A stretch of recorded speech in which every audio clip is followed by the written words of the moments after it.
I hope I find you well here. Welcome to episode number 107. Wow. All right. I love it. Well, good morning to all of you. We took last week off. We are live on YouTube. Certainly subscribe to our YouTube channel to get past episodes, of which you've had several amazing ones, including the one we're going to have today. If you are listening to the recording of this, thanks for joining us, and we hope that you get Lightbulb Moments for this. My name is Tom Kuhn. I'm the host and curator of Lightbulb Moments. I love to curate Lightbulb Moments, literally and figuratively, during this session each week, but just also have my eye and ear open for Lightbulb Moments that might involve you and inspire you. Remember, money is not the most important thing in life, but it is reasonably close to oxygen on the gotta have it scale. And in many cases, we're in this state of confusion, overwhelm, complexity, and hopefully with some light bulb moments, you can have a clearer path towards prosperity, whatever that looks like for you. At Qnity, we use the new rules of engagement, which is simple, visual, and actionable. And remember, to prosper, manage the three currencies we have in life, our ATM, your attention, time, and money. And it's not lost on us that this is your precious time. So thanks again for joining us. At Qnity, we provide financial wellness for pro beauty, whether it's students, employees, and leaders through our Money EDU, Money Pro, or Money SBO programs. Last episode, we were on with Edwin Neal, hours after the conclusion of Serious Business, their 25th Serious Business event. Edwin was a great guest. We had a ton of fun in the conversation. We had some interesting, Edwin and I have known each other a long time. We had some interesting dialogue and it was great. So certainly if you weren't part of that, you might want to listen to it. Our guest today is Sam Villa. We're going to get to Sam in a couple minutes. I've been dying to get this guy on as a guest forever. And he's joining us in just a couple minutes. Save the dates. Certainly we have the Phil, which is coming up May 21st through 23rd, and it is in Austin, Texas, at a wonderful property. Early bird registration is actually closed. This is an old slide, but do register. This will be our second year, and we're taking it to a whole nother level this year. And one of the principles we follow, and Sam, you're going to probably relate to this when I pull you in a few minutes here, is if you want to teach people a new way of thinking, don't bother trying to teach them. Instead, give them a tool, the use of which will lead to new ways of thinking. And that is a lot of what the Phil is about. It is where we release our new tools as we did last year. And so we look forward to seeing you there. Also, we have Money SBO here in the toasty Twin Cities, March 13th through 14th. Led by a California gal. Can I really say that? Did I really say that? Candace Gliato. Candace does a great job of teaching this program. She's brought it to a whole nother level. Be sure to join us. All right, so a couple things. Update, a career in pro beauty. The compensation study, the full report is done. For those of you that were participating in the study, you should have gotten an email and you should have gotten a code that would allow you to get the report. We are charging for this report, but most parties will not have to pay for this because either they participated, they were an advocate, or one of our sponsors has a certain number of codes that they can get this report out to their clients. Charging for the report is, believe me, we're not going to, this is not to make money. It's really to just honor the people that did step up and participate by submitting their data.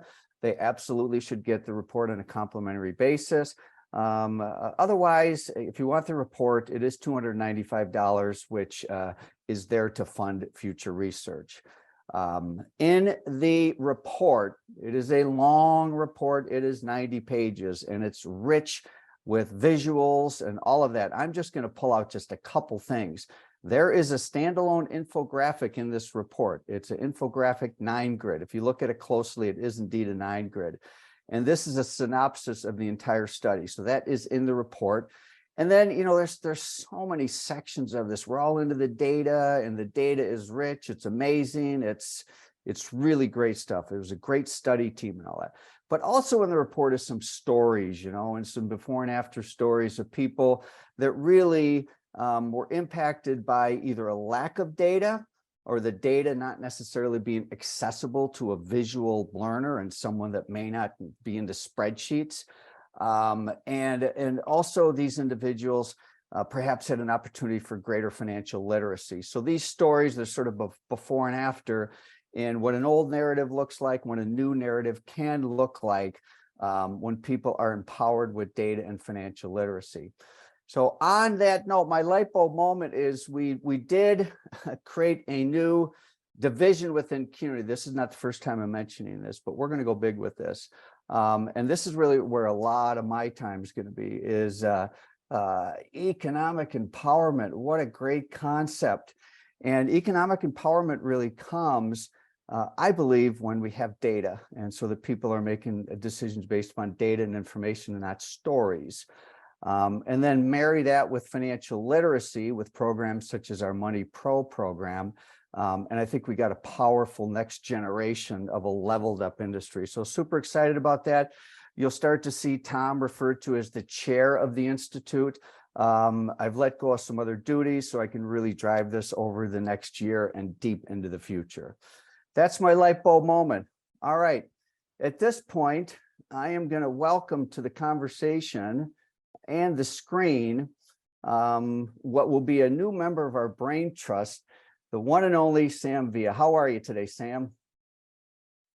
Let's get you off mute. There we go. Tom, it's an honor and a pleasure to see you, my friend. Great to be here with you today. I'm looking forward to this conversation.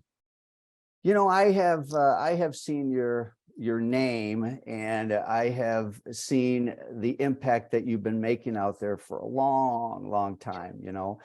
And I was hoping to cross paths with you last April at the Beauty Changers Lives Gala, of which I understand you were the MC hostess with the most. I heard you just did an amazing job, and unfortunately I couldn't attend it because I got COVID that time. But so I didn't meet you then, but I did meet you in November at the PBA Executive Summit. And I just had this instant affinity with not only you, but your two partners. And your two partners, I think, you know, Beth and Kurt, are amazing. And we just had a little bit of time in Scottsdale, not enough time, but we agreed we're going to get you on as a guest. So thanks for joining us this morning. Pleasure, pleasure.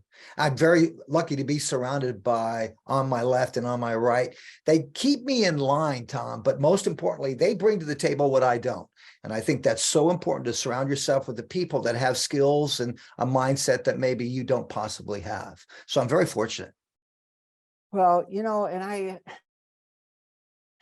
in my initial impressions, this is what I told you, sort of the things that kind of jumped out just instantly, what I know about you without really having spent a bunch of time. We'll get to what you formally do in a moment here.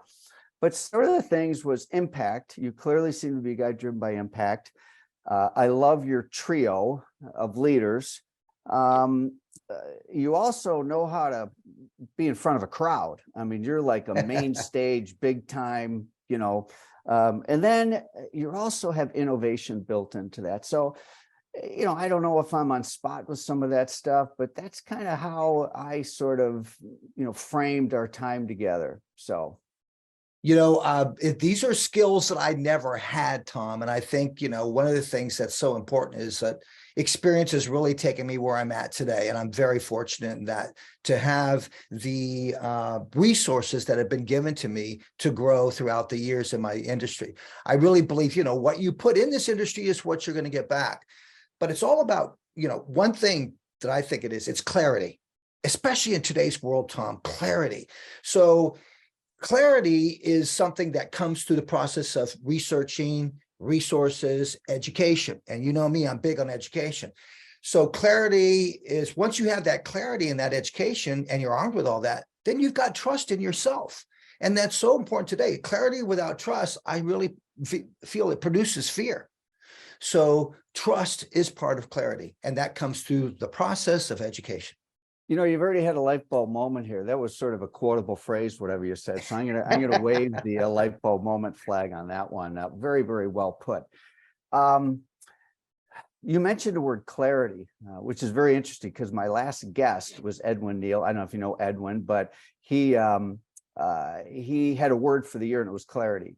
So maybe that's going to be the word for the year for all of us.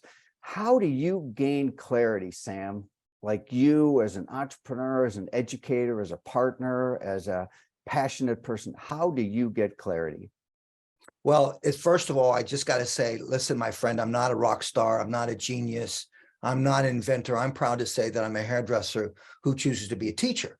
So for me, the clarity comes on that whole education process, you know? So there's three things that I think about when I have people in front of me. The first, it's three, what I refer to as 3 H's, Tom. The first one is head. You know, what do I want them to know? What do I want them to get? The second H is heart.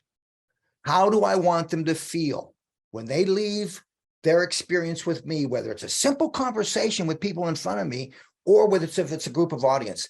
How do I want them to feel? So I go after that heart part. And the last one is hand.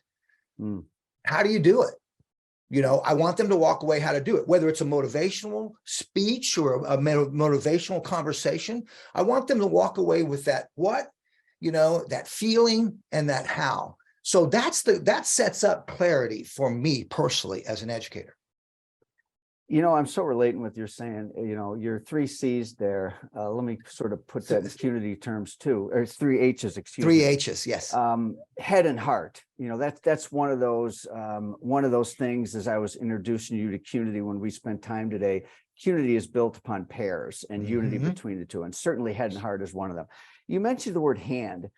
And one of the things that we leaned into, and I don't want to make this about us at all, but I'm just inspired to say this. One of the things that I learned a long time ago is we work with tactile learners. And in an age of digital technology, there still is a place to be said for tactile learning, hence the development of all of our grid-based tools. You know, they're all grid-based tools, but the connection to the hand and brain is incredible. But you're like an artist with your hand, and you can make the hand sing in terms of what you do. Well, I really believe that's all about practice. You know, that's about that going back to that experience. You know, if you would have seen me in beauty school, Tom, oh boy, I got to tell you, I was not good. Matter of fact, the teacher came up to me and said, Sam, you know what? I hate to tell you this, but the rollers on your client are falling out underneath the dryer. You need to lift the dryer, go to your client, lift the dryer, tell her, excuse me, and apologize, place the rollers back in her hair, let that hood dryer go back. And as I'm walking away, Tom, she goes, and Sam, you might want to think about doing something else. And here I stand before you today. So listen, what my point is this: if I can do it, you can do it. I think what we need to focus on right now is focus on how you can versus why you can't. You know, and that's for those students and those salon owners out there. You know, you've had this whole thing of this shift, this adapt, call it whatever you want. But I think, you know, you've got to be open. You've got to have that willingness, but it's the ability to get out there and just, you know, do it. I guess I just want to keep it simple. Yeah, just do it. I mean, if I can do it, anybody can do it, but it's all about the commitment and the practice and the effort it takes to get from point A to point B. Well, you have another H you need to add to your trio there to make a quad, and that's humility. Obviously, we've got some humility coming through in you. I mean, you're a humble and guy here, which is super cool. I think that the people around you would probably would be championing you big time. They already do. So, all right, some of the things I want to get into with you is back to the word clarity. And we have leaders on this call, and I think all leaders should connect with each other on certain practices that they have, like rituals. Do you have any rituals in terms of your day, your week, your month, your quarter, your season that help you get clarity? That's the big R. That's called research. So there's a point in every day that I spend and I research. And it's to fill me up, and it's not necessarily hair.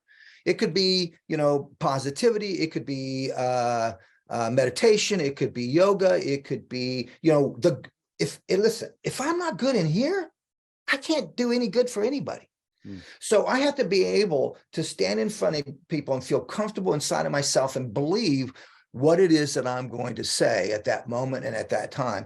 And that once again goes to that clarity. If I'm clear inside and I'm feeling good, it's going to come out the right way. And sometimes I look up, Tom, and I'll go, oh my gosh, I'm having a good day here. You know, there's times I'll look in the mirror and I'll say, dude, you need to go back to bed. And there's times when I look in the mirror in the morning and say, ooh, this is going to be a good day.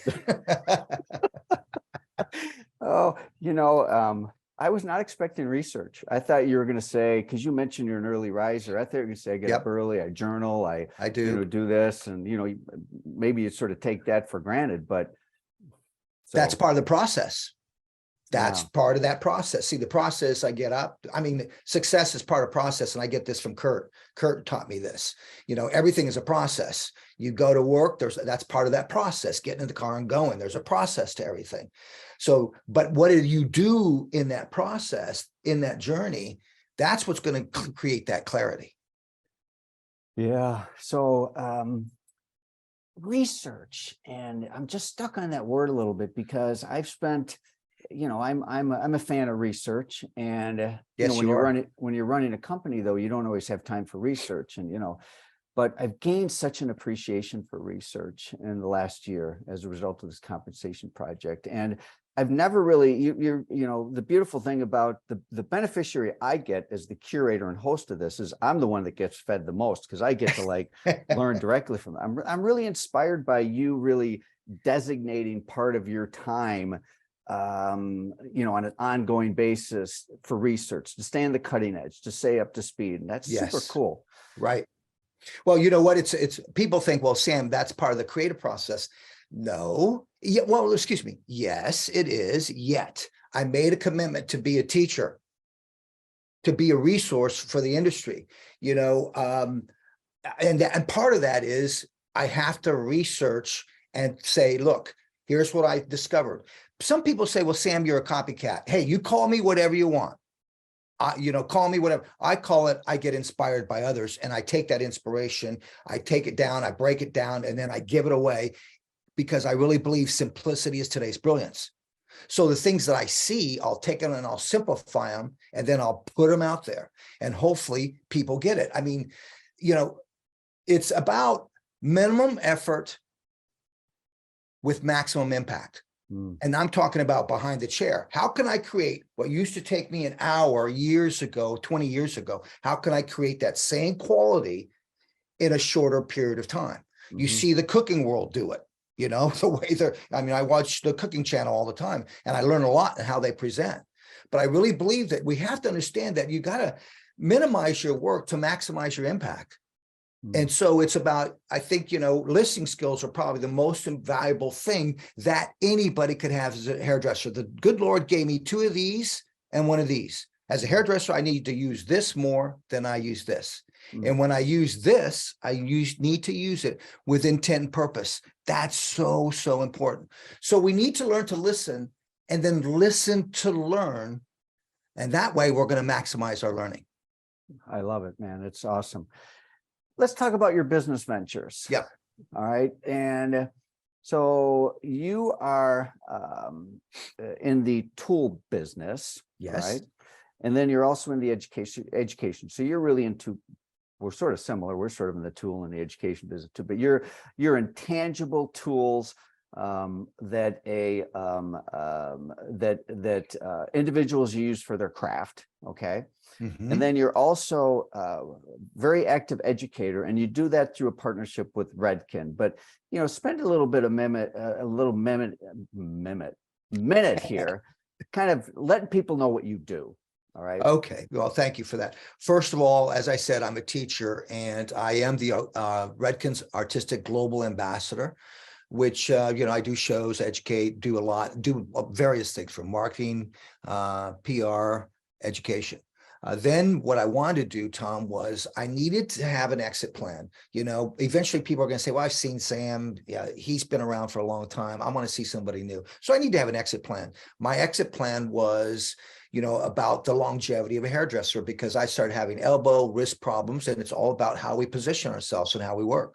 So I thought, well, I'll try the education DVD side back 12, 15 years ago, and the tool side. And that's basically why I started the company, was to have an exit plan, yes, but the purpose was to give the hairdresser longevity behind the chair. So all of our tools are based upon ergonomics. So I really believe education can drive sales in the tool industry. I really believe, I want people to know out there, I'm not going anywhere. I'm not going to retire or anything, but I just think it's all about planning, and that's one thing I've learned in what we've been through is, I learned in that whole pandemic thing that safety became the new luxury.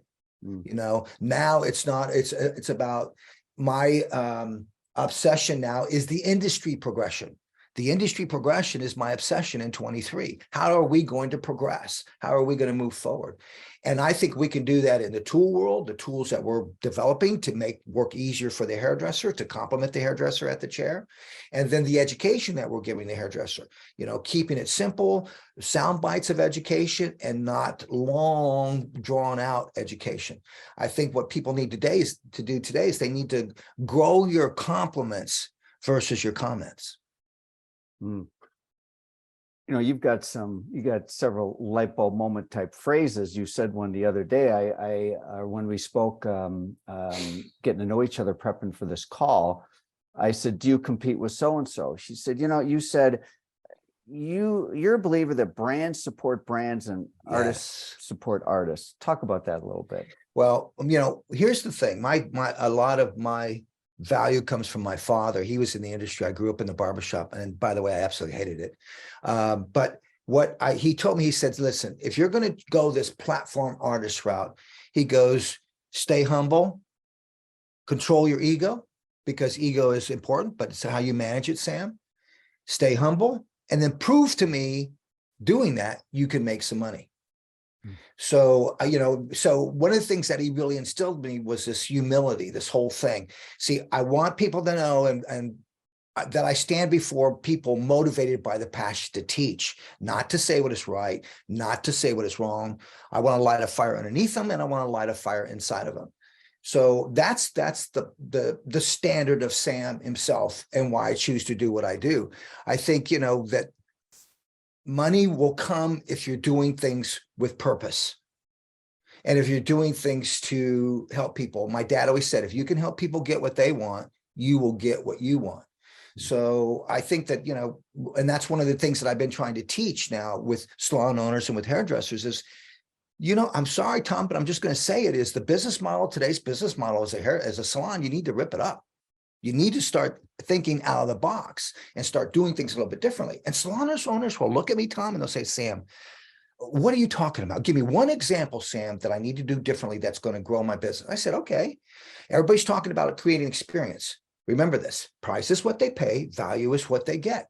So ask your stylist, what value are they adding? He goes, what do you mean? I said, all right, here we go. The number one complaint is from a guest in a salon is, I can't get my hair to look like you get it to look, Sam. Okay, Louise, today we're going to take your phone, we're going to put it on my station, on a little tripod, and we're going to videotape me teaching you how to blow dry your hair. We're going to create your own tutorial for you. Now, can you imagine? I got a new client. First time, I sit there, I take their phone, put it there, I videotape me, teach them how to blow dry their hair, put the iron, the brush, the product, here's the product, having them do it.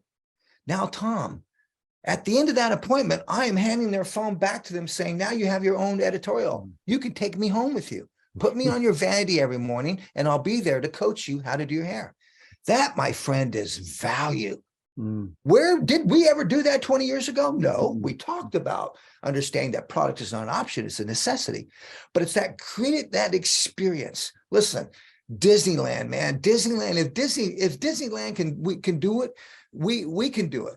But I think that you need to understand that you need to create an experience that is an escape from life, that's healing and relaxing, that's fun and lighthearted.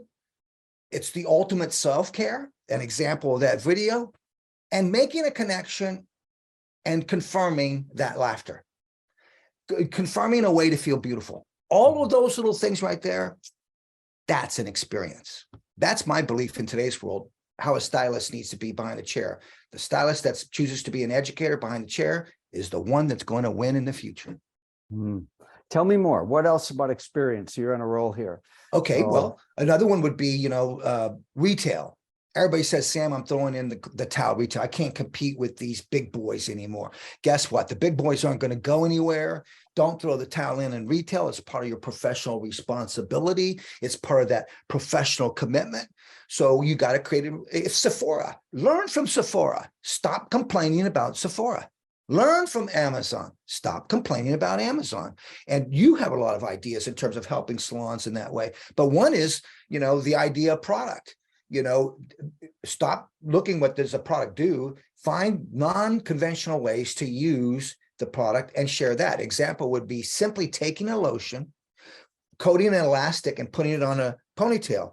Now that lotion buffers the cuticle so you're not getting these hard lines or disrupting the cuticle. It doesn't say that on the bottle. Another hot tip would be, people go, well, Sam, I need to grow my business. I go, okay, when the color is processing for 30 minutes, what are you doing? I'll put money on it. You're in the break room. Yeah, I'm waiting for the color process. Well, what would you do, Sam? I would grab a mannequin and a tripod. I would go sit with that client and I would teach them how to do a ponytail on their daughter, and how to coat the elastic and then how to cover the hair. I teach them how to do a braid. And now that's value instead of handing them a magazine. Now there's interaction, there's connection. See, that's what we have to get these salons to do and think about in today's world. It's about that interaction. It's about that connection and adding value. Remember, price is what they pay, value is what they get. So ask yourselves, what are you adding as value? I think we're all experiencing a little bit of the Sam magic this morning. I can't believe you said you weren't going to be on camera this morning. Can you imagine, guys, if he wasn't on camera today? I mean, your energy just comes screaming through the screen. So, well, I'm trying. Thank you, buddy. I'm trying to hold my excitement. Sometimes you'll see my hands out of the camera, my head's over here, but thank you. I'm glad I'm on camera. Yeah, we don't have any rules here on this session. You can do a headstand as far as we're concerned here. All right, the head, the heart, and the hand. So, if I look out, it's interesting that if I heard you right, you said part of the reason for you to create the tool company was to create an exit plan for you, because education doesn't always really pay very well, Right. And so you developed this business. Part of it was literally an exit plan, not that you're going to retire. I think you're probably like me. I have no interest in retiring. I do have an interest in continually involve how I spend my time, how much time I spend in it, but why retire when you could do so many cool things with such a cool industry, and help, especially the next generation coming along here. Yes. What does it look like for you? You're a young guy here, and you've had a few years in the industry, though. I mean, so take me out a few years. Where do we see Sam in a few years? Still probably doing what I'm doing, but maybe maximizing it a little bit more. My focus is going to be on the youth. I really think that they are the rainbows of the future. I love what you are doing and how you're supporting schools. Huge. I just appreciate you so much. But I think schools is where we need to turn the focus. There's a disconnect between schools and salons. And what we need to understand is, how do we build that connection? How do we bring those salon owners and those schools closer together? So there's not a disconnect. It's one of my goals, is focusing on those students, the education side, et cetera, and understanding that they're the rainbows of the future. Gen Z, you heard the conversation we had in November. It was huge, but we need to stand up. We need to embrace Gen Z, and we need to listen to them. As we heard, someday they're going to be running this country. Someday they're going to be making the decisions. So I think that's something that is a big focus for me, is the youth. The schools and salons working together, and your passion for the schools is just opened up a door. And I'm going to invite you. I was already going to invite you to something. Now I'm going to invite you to something else. Okay. And now you're in front of a bunch of people. So I would, before you say yes, you might want to check with your partners and calendar and all that stuff. But in Austin, Texas, on May 21st, I certainly would love to have you at our evening Lightbulb Moments event. It's the second year. It's a Beauty Changes Lives fundraiser. It's an awesome property. So that's May 21st. It's an evening event, and we're going to be doing some special awards and all. I was going to invite you to that anyway. I certainly hope you can join us. But you just inspired something else here. In planning our event, which is the Monday, Tuesday event. It's called the Fill. And the idea is to fill the gaps in your business and fill your bucket by getting away from your business for a little bit. One of the things that we're going to do, and this hasn't been announced, but on the first morning, we're going to dive into the subject in front of everybody about salons and schools, how they could work together.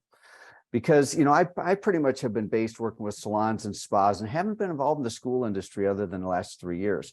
But we have these two communities now, and it's always been our vision with the Phyllis to bring them together.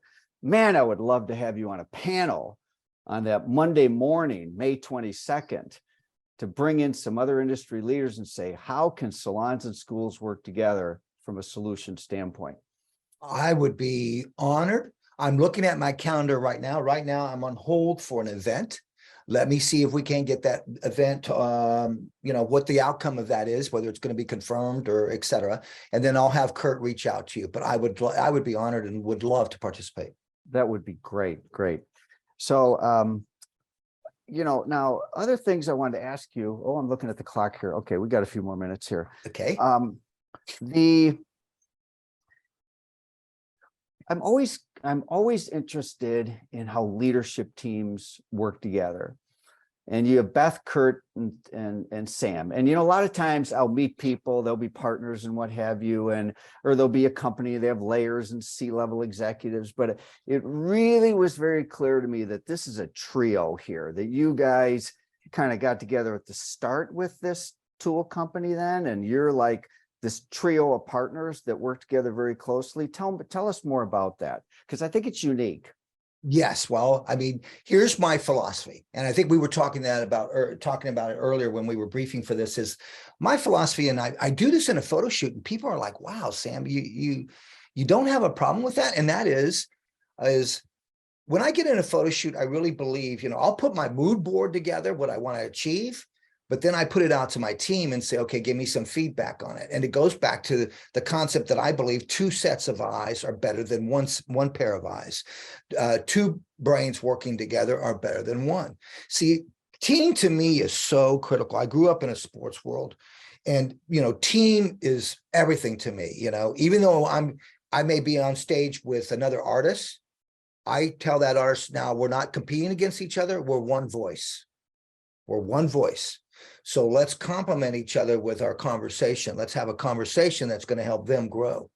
So Beth does what she's good at. Without Beth, we wouldn't be where we're at. Kurt does what he's good at. Without Kurt, we wouldn't be where we're at. And I do what I'm good at. So there's the education side and the business part of that side that they bring that I don't bring. Of course, I'll bring my part of the business, but I don't have that business knowledge per se that they do. Now, I've learned a lot over the years. So here's the point of why I'm trying to say this. Salon owners, you need to be asking your team what they need, what do they think? Get them to participate. Get them to think it's their ideas. An example I used to do was we would interview someone, then they would get, as soon as they got past my manager, they came to me for one-on-one. When they got by me, they went to the team. So the team interviewed them, but the team was given certain questions that they need to ask. What I was trying to do you need to see if you connect with this person. So you're going to vote whether I hire this person or not. See, so I really believe that, that's what's made this company so, people think, Tom, we had this conversation the other day in our customer service, they were saying, Sam, I was on customer service talking to a client, and she said, I get you all the time. And she started laughing. My customer service started laughing. People think we have a team of about 50 to 100 people when we only have 12. We only have 12.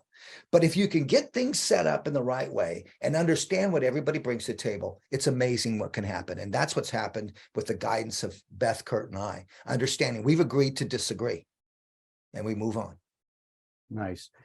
Small teams can do some very powerful things. Instagram, I believe, when it's sold for $1 billion valuation, I think they had 17 people, so, you get the right people moving in the right direction that acknowledges it takes a lot of skills to create something great and powerful, as you guys have done. So, all right, we got a few more minutes, a little bit more about Sam. So you're down in Florida, Jacksonville, Florida. Okay. Yes. Mhm. And you have a 6-year-old that no doubt you're going to gush and have great pride with. And now you lived in New York City for about 26 years. Mhm. I believe you just had a 10-year anniversary with your wife. Congratulations. Thank you very much. And you do yoga and stuff. Tell us just a little bit. And you talked about sports. Just let us get to know Sam a little bit more for the final few minutes here. Well, first of all, I never thought I'd be doing hair. I grew up in my dad's barbershop. I did not like it because I was there all day. I shined the shoes and swept the hair. There were some times when I watched my father standing in hair ankle deep because I couldn't sweep it because I was busy shining shoes. Mm. And I always told myself, Tom, I'll never do what dad does. But I came home one day from college. I was playing volleyball. I was very much into sports and decided I wanted to quit and go to beauty school. My mom's jaw dropped. My dad was clapping underneath the table. And they said, why? I said, I'm a PE major. There's no money there. Look what dad's done, how he supported us, how he moved the family from New Mexico to California. I said, I want to do that, but I want to go to cosmetology school. So off I went to cosmetology school. My education side of it, deciding that I wanted to be a teacher, was when my father took me to my first hair show, which happened to be Vidal Sassoon himself. And when I sat there and watched that show, I said, Dad, that's what I want to do. And that's when he said, look at me. If you do that, no ego, keep it in check, humble, and prove to me you can make some money. Then I went back to school. I had more intent and purpose. And every opportunity I had, I would teach. Once again, it's experience. Everything in life is all about experience. You can learn and read, but you've got to actually have the action and do it. So everything for me came experience, but I committed to that. And I followed through with that. One of the biggest achievements I've ever had is that lifetime achievement at NAHA. That was huge, Tom, because it told me, accolades and awards are nice. Yeah, but what it really does, it touches you in a way that it confirms that what you're doing, what you're going out there and doing, what you're saying, people are embracing it. And that's what it means. But it's been a great journey in this industry. I love this industry. I see so many avenues in this industry. I only see it getting better. I think we have to shift our focus. There's too much focus on winning right now in today's world. I think what we need to do is just choose to play, have fun, and together we'll win. Great closing words. Speaking of accolades, I'd like to have you watch in the mail for your $1 million light bulb. I love it. And we'll induct you into the Brain Trust. Let's everybody give this guy a virtual round of applause. Bravo, Thank bravo. you, Tom. Thanks for taking your special, precious time with us today. We got to have you back on as a guest. I'm going to probably re-listen to this episode myself. I'll probably block out my side because I can't stand watching myself. But great session, Sam. Hopefully those days will work in May. I think we're going to see you in April at the Beauty Changes Lives Gala. So we'll see you then. Okay. All right. All right, Tom. Thanks so much. And to everybody out there, stay safe, stay well, continue to respect yourself and respect each other's. Take care. Thanks much. All right, guys, let's see what else we have before we wrap up today. We have let's see here. Well, first of all, I want to see who's, acknowledge a few people that's with us today. I haven't been able to see any chat comments or anything. I know that they're there. But boy, we have Linnell and Elisa and Allison and Andrew and Austin and Christine and Desmond and Ginger and Holly and Jared and Joe and Karen and Kelly and Kevin and Lisa and Marie and Melissa and Michael and Michelle and Michael B. Good to have you on here. The other Sam Mercado, Sam Johnston, Sharon, Terry, Vanessa, I hope I didn't miss anybody else. There's also members of the Qnity team. So, and again, if you're listening to this recording, certainly send us any comments or post any comments. Once again, great to have Sam on as a guest. I do want to acknowledge our sponsors, Lightheart Sanders, the CPA firm, who not only is a sponsor of Lightbulb Moments, but they also really helped with the compensation project. Also, Ally Health, which is really virtual mental health on demand at an affordable rate for employers that want to offer to their employees. So Ally Health. Qnity. At Qnity, we have multiple programs to create greater financial wellness, literacy, and management. Save the dates. We already mentioned the Phil, and hopefully Sam's going to be there with us on both Sunday and Monday. We'll wait and see. You can go online and register. And then, of course, also want to remind you, Money SBO on March 13th through 14th in Minnesota. Would love to hear from you.